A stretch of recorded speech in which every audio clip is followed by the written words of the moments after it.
Прибыли дополнительные силы и средства Дальневосточного регионального центра, оперативная группа Дальневосточного регионального центра и 10 человек спасателей Дальневосточного регионального поисково-спасательного отряда, ну, а также воздушного судна Ми-26 для выполнения противопаводковых мероприятий в качестве усиления.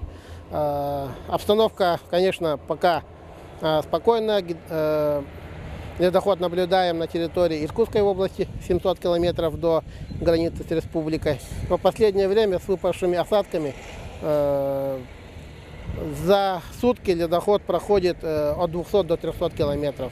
Ну, соответственно, в ближайшие 2-3 дня уже будем ожидать подхода ледохода к границе республики. Мы прогнозируем сложную обстановку по Колыме. Соответственно, и данная техника рассчитана для прикрытия в основном Колымы и других северных рек.